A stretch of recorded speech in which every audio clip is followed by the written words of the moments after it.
Hallelujah hallelujah. परमेश्वर एमान को कही आमर लोक मान को बंदी करके आन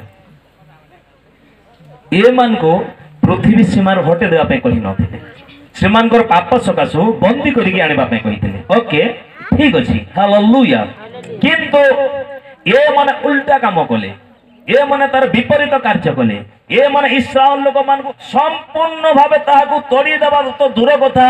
पृथ्वी ध्वंस करिया पे चाहुथिले कारण इस्राएल होची परमेश्वरंकर हालेलुया मनोनीत जाति इस्राएल होची परमेश्वरंकर मनोनीत वंश।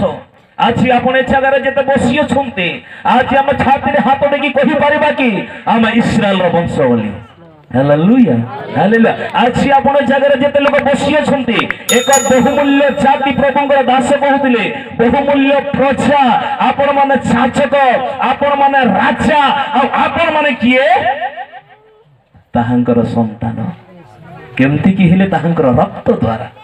रक्त आपण माने किना जाय छंती प्रिय प्रभुंक लोक माने हालेलुया। आपण मान को परमेश्वर कोन बोली डाकुचंती कोन बोली डाकुचंती हे मोहर संतान हे मोहर संतान हालेलुया। अरुण आज्ञा को हालेलुया अरुण आज्ञा एटा बसी छंती अरुण आज्ञा सर ठीक बसी थांतो किछि नै अरुण आज्ञा को तांकर बापा कोन बोली डाकुथुला ए अरुण किंतु परमेश्वर आज अरुण को ए प्रकार डाकु नांती हमर स्वर्गस्थ पिता कोन बोली डाकुचंती जानि छंती हे मोहर संतान बोली केडे संबोधन देखंतो आमे कोन कहछि मोर पिला को मोहेर नाउ प्रतिटी मुहूर्त मु केबे भी मोर जीवन रे 5 तर की 10 तर की कोन गोटे भलो काम कले पुआ बोली कहबी ना कि ना धरि के डाके किंतु हमर पिता मान आम मानकर पिता कोन डाकु छंती हे मोहर संतान बोली इस्राएल होची तांकर संतान प्रिय प्रभु को लोक आ ए मान को हालेलुया बंदी करी कि नेबा पई कहिथिले जानि छंती परमेश्वरंकर लोक मान को जो माने कष्ट दियंती तारणा दियंती परमेश्वर से मान को छाड़िबे नहीं हाले परमेश्वर से मान को छाड़िबे नहीं। जेनेसिस आदि पुस्तक तार 27 अध्याय लिखा अछि जो माने तुमको आशीर्वाद करिवे से माने आशीर्वाद पाइबे जो माने तुमको अभिशाप देबे से माने तुमको कोन करिवे अभिशाप पाइबे। आ असुर लोक माने परमेश्वरंकर संतान मान को छुइले परमेश्वरंकर संतान मान को सहित खेलिले तेनु जानि छंती 612 बीसी रे परमेश्वर निनिपु एक पर चलो प्लावन पठैले काहे के जानि छंती ए निनिप थिला असुर राज्यर हालेलुया केंद्र स्थान थिला आ हालेलुया ओ गोटे रात्रि परमेश्वर निनिप रो इतिहास रो मानचित्र बदले देले प्रिय प्रभुंग लोक माने आज अनेक शहर हाले ध्वंस हेछि किंतु तार पुनर्गठन हेछि किंतु निनिप आज पर्यंत तार पुनर्गठन होई नाही।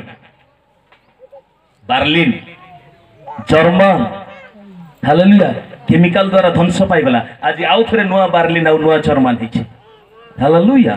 जदि हमने देखिबा नागासाकी हिरोशिमा द्वितीय विश्व युद्ध रे 70,000 लोक मृत्यु हेला 70,000 रेडिएशन कारण बोले किंतु आज से ही हिरोशिमा मध्ये पुनर्बार निर्मित हला निर्माण हला। आपण माने जानि छंती सलमान को द्वारा तैयारी हेतिबा मंदिर राजा नबुकदनेस्सर को द्वारा भग्न हला किंतु सेही मंदिर आउ थरे बाहर द्वारा निर्माण हे गला हालेलुया। आउ थरे कोरसना इस्राएल लोक मान को कहला तुमे जाओ आ तुमर मंदिर निर्माण कर बोली कहला। आज पृथ्वी रे अनेक गुडा शहर ध्वंस हेकी पुनर्बार निर्माण हेछि किंतु ए निनिप शहर आज पर्यंत निर्माण हे पारिनी कारण कोन जानि छंती परमेश्वर लोक को छुइले परमेश्वर लोक मान को छुइले। हाल हम माने जदि जिसा पुस्तक पढिबा हालेलुया तार 10 रो 5 आउ 10 रो 5 6 हाय असुर हां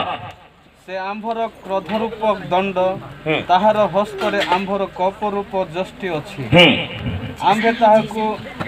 लुटित द्रव्य ओ मृगया नहीं जीवा निमंते ओ लोकमानंकु बाटर कादुओ तुल्य दलित करिबा निमंते धर्महीन गोष्ठीर ओ आंभ क्रोध पात्र लोकमानंक विरुद्ध रे आज्ञा देबा। Praise the lord hallelujah hallelujah. ए बात में जानी पारो छु जे परमेश्वर असुर राजा को सेमानकर दंड स्वरूप नियुक्ति करथिला सेमान को विनाश करिया पय नहो सेमान को ध्वंस करिया पय नहो কিন্তু জানিছন্তি এ লোক মানে অসুর তার বিপরীত কার্য কলা তেণু গোটিয়ে রাত্রে পরমেশ্বর হালো নিনিব এক জলপ্লাবন পঠেলে কারণ নিনিব্র চারি পাখরে হালে টাইগ্রস নদী ଥିଲା ଆଉ সেই নিনিব নগরীরে বাউন্ডারি লাগিଥିଲା পরমেশ্বর ଏହି প্রকার জলপ্রপাত পঠেলে ସେହି রাত্রিরে হালেলো নিনিবକୁ জল পশিকি ধ্বংস কলা পৃথিবীর বিনষ্ট হইগলা প্রেজ দ লর্ড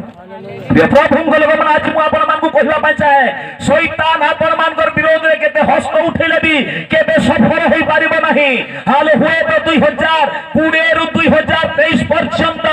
ଆପଣମାନଙ୍କୁ ଶୈତାନ ବିଭିନ୍ନ ମାଧ୍ୟମରେ ଛୁଇଁଥିବ କିନ୍ତୁ ମୁଁ ଆଜି ଆପଣମାନଙ୍କୁ କହିବା ପାଇଁ ଚାହେଁ ସେ କେବେ ମଧ୍ୟ ପରମେଶ୍ୱରଙ୍କ ଲୋକକୁ ଛୁଇଁକି ସକ୍ସେସ୍ ହେଇପାରିବ ନାହିଁ ପ୍ରେଜ ଦ ଲର୍ଡ ହାଲେଲୁୟା ହାଲେ ତାପରେ ସେ 19 ତାର ଆଉ ଗୋଟେ ବିଷୟ ଦେଖୁଛୁ କୋଉ ରାଜା କୋଉ ଆଉ ଗୋଟେ ସିଂହ ବାବିଲନ ବାବିଲନ ବାବିଲନ ବିଷୟ କିଏ ଜାଣିଛନ୍ତି ମୁଁ ଜାଣି ନାହିଁ ମୁଁ ଟିକେ ବାଇବଲ ବିଷୟ ଜାଣିବା ପାଇଁ ଚାହେଁ ଆଉ କିଏ ଏମିତି ଷ୍ଟୋରି କହିଲେ ମୋତେ ଟିକେ ଇଚ୍ଛା ଲାଗିବନି ମୁଁ ଯାହାର କଥା ବି ଆଜି କୌଣସି ପାଷ୍ଟର ବି ଯେ ଟିକେ ବାଇବଲ ବିଷୟ କହିଲେ ମୋତେ ବହୁତ ପସନ୍ଦ ପ୍ରିୟ ପ୍ରଭୁଙ୍କ ଲୋକମାନେ ଯୀଶୁ ଯେତେବେଳେ ଆସିଲେ ସେମାନେ ଯୀଶୁ କଲଚରାଲ ପ୍ରୋଗ୍ରାମ ପାଇଁ ଆସିବେ ନାହିଁ ଆମେ କେମିତି ବଢ଼ିଆ ନାଚୁଛୁ କେମିତି ଡ୍ୟାନ୍ସ ମାରୁଛୁ ସେମାନଙ୍କ ପାଇଁ ଆସିବେ ଯେଉଁମାନେ ଆତ୍ମା ଓ ସତ୍ୟରେ ଆରାଧନା କରୁଛନ୍ତି ଆଜି ପ୍ରଭୁଙ୍କର ଦାସ ଗୋଟେ ବହୁତ ବଢ଼ିଆ ଶବ୍ଦ କହୁଥିଲେ ହାଲେଲୁୟା ହାଲେଲୁୟା ହାଲେଲୁୟା ବୋଲି କହୁଥିଲେ ଆପଣମାନେ ତ ଚୁପ୍ ପଡ଼ିକି ବସିଛନ୍ତି ମୁଁ ଜାଣିନି ଏଠି କେତେ ଲୋକ ହାଲେଲୁୟା କହିବା ପାଇଁ ଅଛନ୍ତି ଆଉ କେତେ ଲୋକ ହାଲେଲୁୟା କହିବା ପାଇଁ କ'ଣ ଏଲାର୍ଜି ହେଇଯାଉଥିବେ ଯେ ଏଲାର୍ଜି ହେଉଥିବେ କିନ୍ତୁ ଜାଣିଛନ୍ତି